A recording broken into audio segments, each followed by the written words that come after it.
on to the Liberal Democrats. Well, I am going to stand up, basically because I think the light's not great here, I can't see what I'm doing. But if you can't hear me at the back, can you wave your hand? The standard joke, never mind.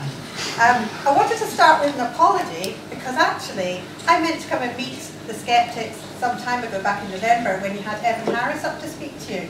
Now, he's quite an inspirational speaker, I think. Don't know how you found him, don't know if you'll think I'll live up to that, but I will do my best tonight. I understand that the Glasgow Skeptics are particularly interested in rationalism, in science and critical thinking, so that's really what I want to focus my opening remarks on tonight. We obviously in Scotland have a great tradition of invention, creativity over many decades, from tarmac to television and many other things. And I think one of the genuine successes of recent decades has been the growth in the reputation, the growth in Scotland's reputation in research and in science capacity.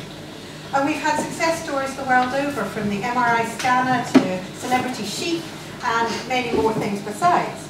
And Scottish research and Scottish science is often cited more often than any other country in the world in comparison to the size of the population. But although we now compete at the highest levels, I do think that we can go much further. I think we've got real potential. So in the Liberal Democrats, we have put forward an ambitious but a realistic plan. We are intending to make Scottish Water a public benefit corporation which will raise £1.5 billion. And a significant proportion of that, 250 million, we are intending to invest in top-class science education in a Science Nation action plan. Not going to go through all the details, you can read our manifesto and I'm sure it will come out tonight, but I want to highlight a few things. We're wanting to encourage people to study science more at all levels and from an early age.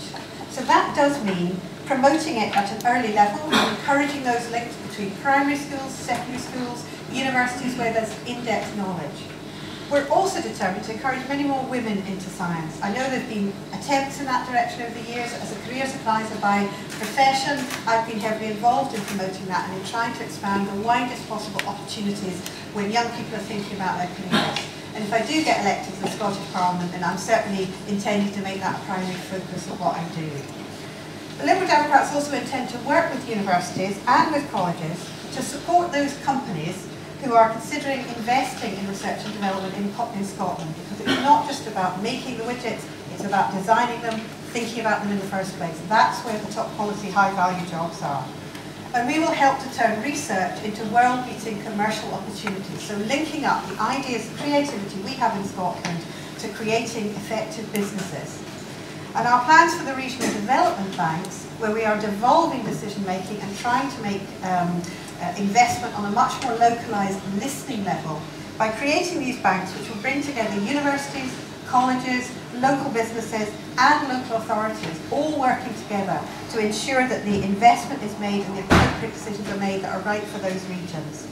So basically we believe that promoting cooperation does mean that we end up everyone's a winner, because you are bringing all the best minds together and you're having that collaborative thinking.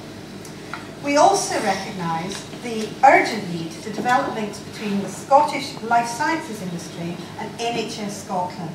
And the aim of that is to encourage the development and the introduction of new products in Scotland, supported and informed by both the clinical and the service needs of the NHS. So again, bringing together the public sector, bringing together the ideas and developing new products that can help us all in Scotland and in the world. But we do believe that all the interventions available on the NHS should be as evidence-based as possible. So that assures patients of the best treatment, but it also gives taxpayers the value for money too. Lastly, what I want to say is that health isn't the only area where we will insist on strict scientific evidence. We believe that GM technology does have the potential to stop the world from going hungry. But we have called for all decisions on all these new technologies, such as biotech, to be based on scientific evidence and not on political dogma. The present climate is a challenging one. I believe the Liberal Democrats have strong plans for science and strong plans for us to go forward as a country, and I look forward to an interesting and no doubt sceptical debate and response to our responses. Thank you.